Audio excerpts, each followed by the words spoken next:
Assalamualaikum warahmatullahi wabarakatuh. Perkenalkan, saya Maur Suciyanti dengan NIM J1B0222012. Pada kesempatan kali ini, saya akan memaparkan mengenai perencanaan sistem panel surya, yaitu proses menyusun komponen untuk mengubah energi matahari menjadi listrik secara efisien. Langsung saja. Salah satu alasan utama perlunya sistem panel surya adalah meningkatkan tarif dasar listrik atau TDL. Ini menjadi latar belakang penting dalam mendesain sistem energi alternatif yang lebih hemat dalam jangka panjang. Berikut adalah skema alur kerja dari pembangkit listrik tenaga surya atau PLTS. Dimulai dari panel surya yang menangkap sinar matahari, kemudian arusnya diatur oleh Solar Changer Controller atau SCC. SCC disimpan ke dalam aki atau baterai dan dikonversikan menjadi arus AC melalui inverter untuk dapat digunakan oleh peralatan rumah tangga.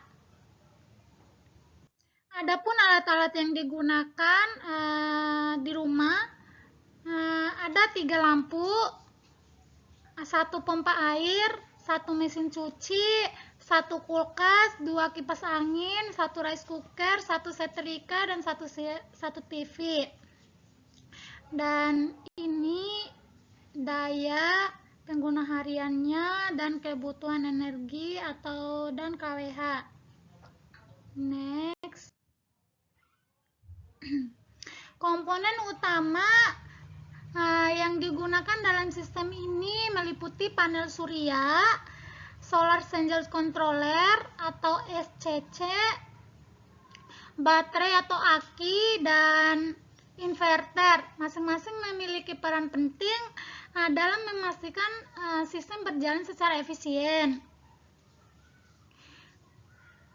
Berikut adalah rencana anggaran biaya dari sistem panel surya yang dirancang. Semua komponen dihitung berdasarkan kapasitas kebutuhan energi harian serta efisiensi dari sistem itu tersendiri.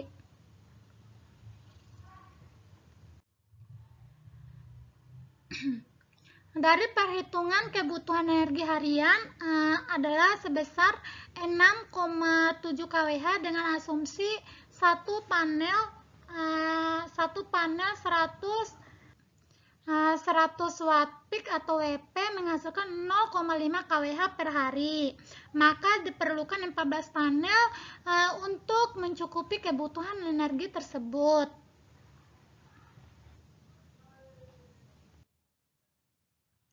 Berikutnya yaitu untuk Solar Changer Controller atau SCC dipilih yang berkapasitas 40 ampere dengan sistem 24 volt. Dengan kapasitas ini cukup digunakan 1 unit SCC untuk mengatur pengisian dari panel ke baterai atau aki. Baterai yang digunakan adalah tipe 12 volt 100 Ah, kebutuhan energi 6,7 kWh ditambah 20% untuk cadangan. Disesuaikan agar penyimpanan energi cukup dan sistem tetap berjalan saat cuaca kurang mendukung.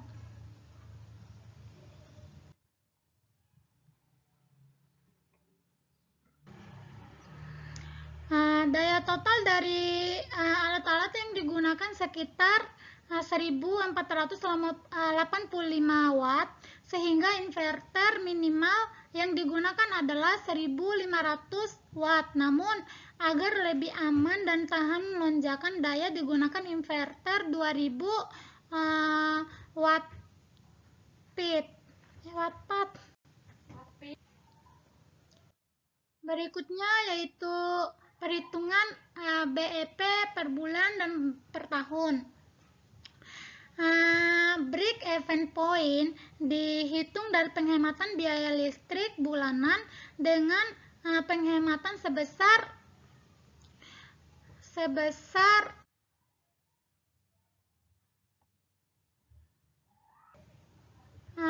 sebesar Rp271.752.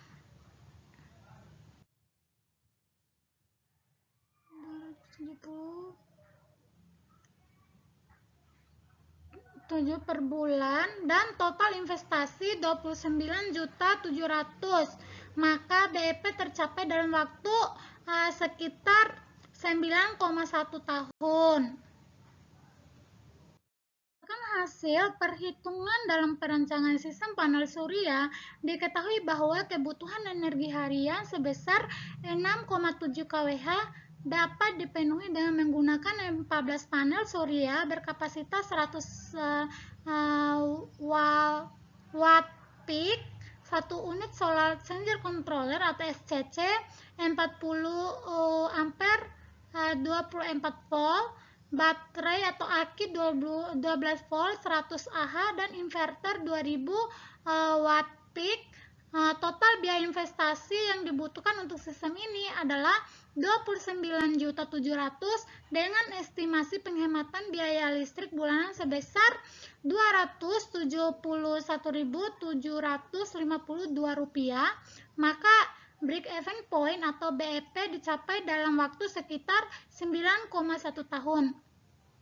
Berdasarkan umur pakai panel surya yang umumnya mencapai 20-25 tahun, maka sistem ini tergolong layak secara ekonomi. Selain itu, komponen yang digunakan juga sudah sesuai dengan kebutuhan daya dan mempertimbangkan cadangan energi, sehingga sistem ini dapat beroperasi secara efisien dan andal. Namun, perawatan berkala tetap diperlukan agar sistem tetap optimal dalam jangka panjang. Demikian presentasi yang dapat saya sampaikan mengenai perancangan sistem panel surya.